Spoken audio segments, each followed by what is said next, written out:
Mari belajar dari Italia. Apa yang sebenarnya terjadi di Italia? Apa yang bisa kita jadikan contoh agar tidak terjadi di Indonesia? Kreatif konten ini berasal dari artikel warga Italia, dipersingkat dan dilengkapi data agar lebih mudah dipahami. Tahap 1. Kasus pertama diumumkan.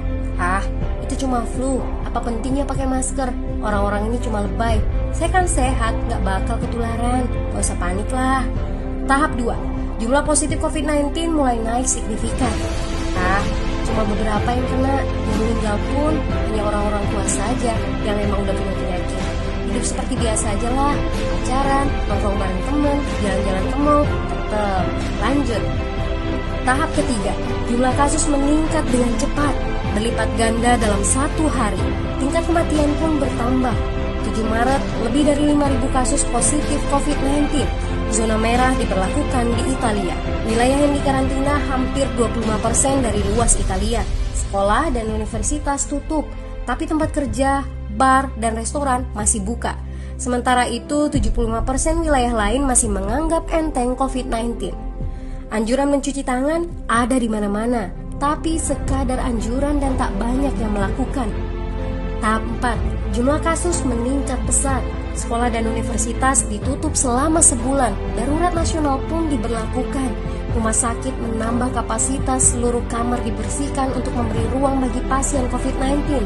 Tapi tak ada cukup dokter dan perawat. Ada terlalu banyak kasus pneumonia, terlalu banyak pasien perlu ICU, tapi ruangannya sudah habis, ventilator habis. Pada titik ini seperti kondisi dalam perang.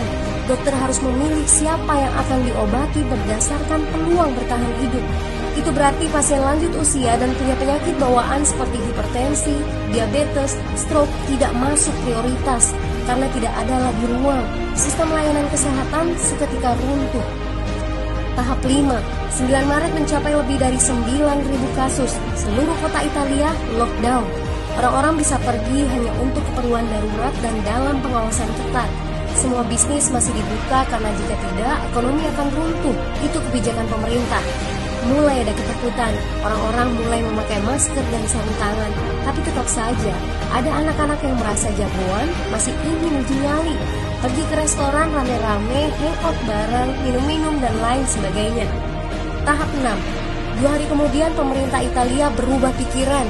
Semua bisnis harus tutup. Bar, restoran, pusat perbelanjaan, semua jenis toko, kecuali supermarket dan apotek. Penyebabnya, karena dalam sehari yang positif bertambah lebih dari 2.000 kasus. Penduduk yang mau keluar rumah harus mendapat surat izin. Surat izin ini didapatkan dari pos pemeriksaan polisi yang disebar di berbagai lingkungan. Yang melanggar bisa kena denda 3,3 juta rupiah. Bagi pasien positif yang tidak mau mengkarantina diri, bakal dituntut dengan pasal pembunuhan, hukuman 1-12 tahun penjara. 21 Maret jumlah korban meninggal di Italia terus meningkat melampaui Cina. Sebagai gambaran, luas Italia itu kurang lebih 2 kali Pulau Jawa. Penduduknya lebih dari 60 juta jiwa. Lalu apa yang harus kita pelajari dari Italia? Yuk, mulai dari diri sendiri, mulai dari di rumah aja. Jaga kebersihan lalu isolasi diri dan keluarga. Tidak keluar rumah kecuali sangat penting. Ini saatnya memulai solidaritas. Yang mampu harus mulai membantu yang tidak mampu. Ini adalah bentuk usaha dan doa kita semua. Semoga badai corona ini segera berlalu. Mari memulai kekompakan dengan membagikan informasi ini. Di rumah aja, mari belajar dari Italia.